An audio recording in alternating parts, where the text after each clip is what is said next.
Okay, Alicia. Thanks, girl. I'll take it from here. Our greatest fear is our lightness, not our darkness. We ask ourselves, who are we to be fabulous, gorgeous, talented? Actually, who are we not to be? That quote is from Marianne Williamson from her book, Return to Love. And how true it is. I mean, let's face it, can be real. Let's be real. No matter how successful we might be in certain areas of our life, there are those other areas that we hide out in, that we hide, we backburner our life. Hello, fabulous, fierce ones.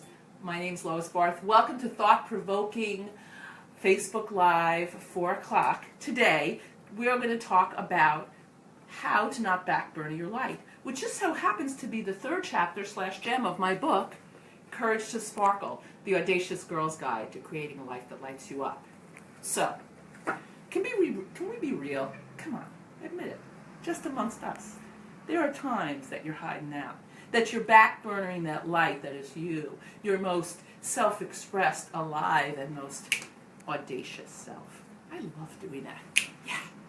So what we're going to talk about in today's episode is how to stop doing that.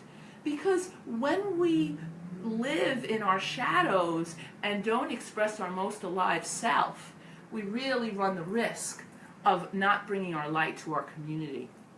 And I know for me, it was a very dramatic time in my life, but what I really discovered is that I was wait-listing my life, as in W-E-I-G-H-T.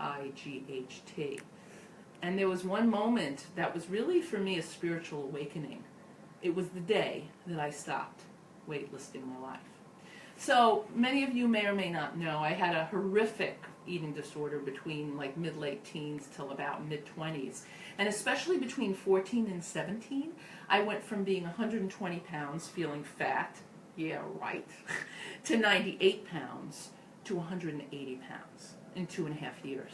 It got so bad that people didn't even recognize me. But worse, I didn't recognize myself. Sometimes I would wear these like big blousey muumuus, and you couldn't even see my body. A couple of times people actually thought I was pregnant.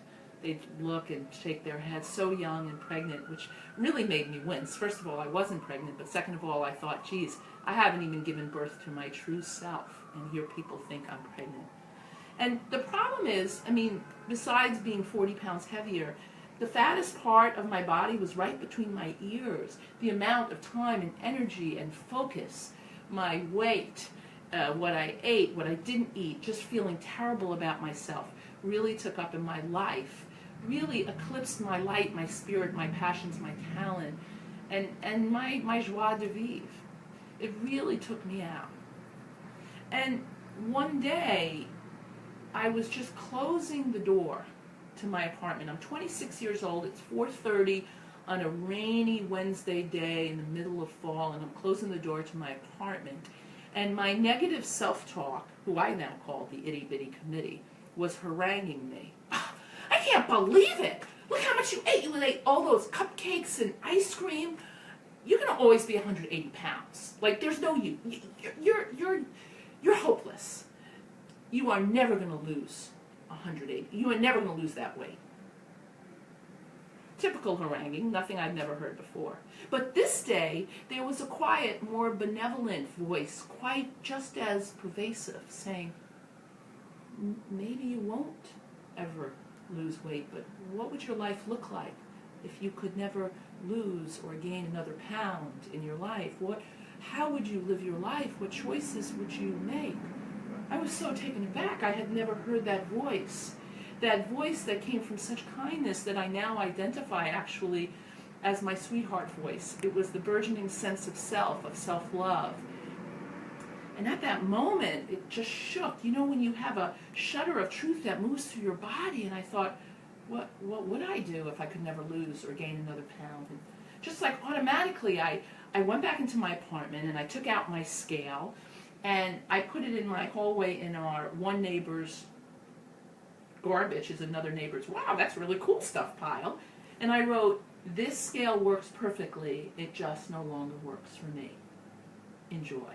And I put it down. And then I went back into my apartment and I started writing my waitlisting life. How I was waitlisting my life, W-E-I-G-H-T.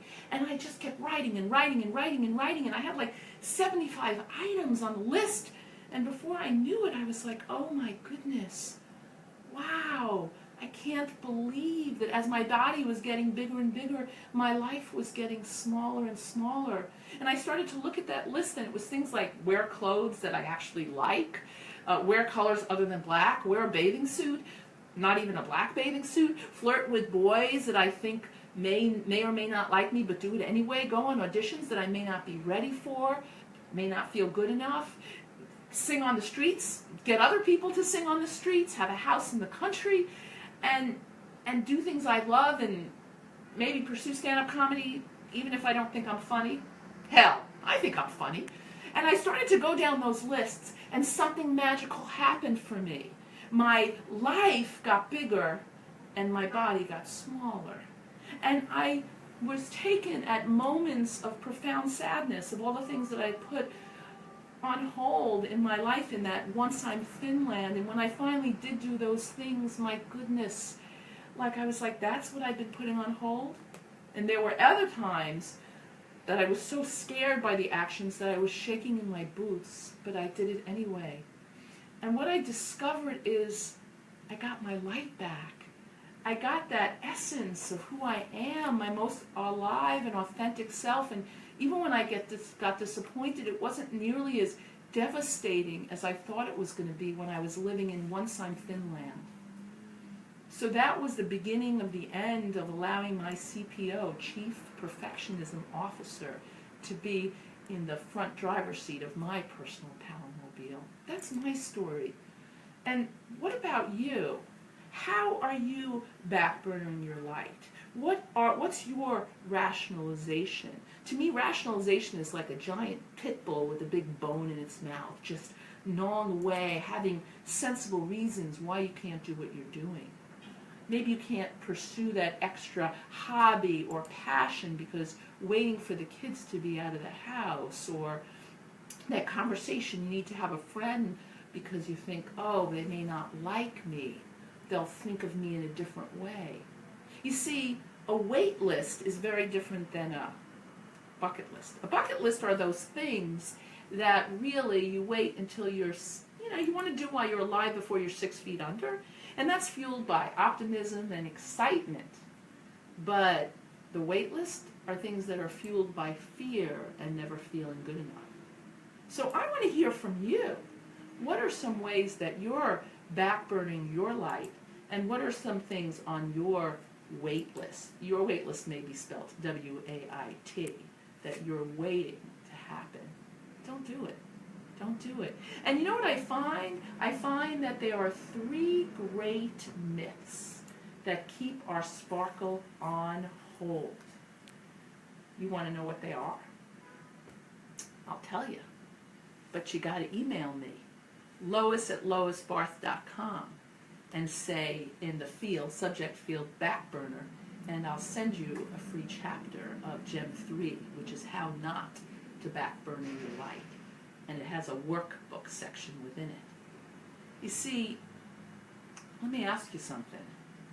What would your life start looking like if you stopped backburnering your light?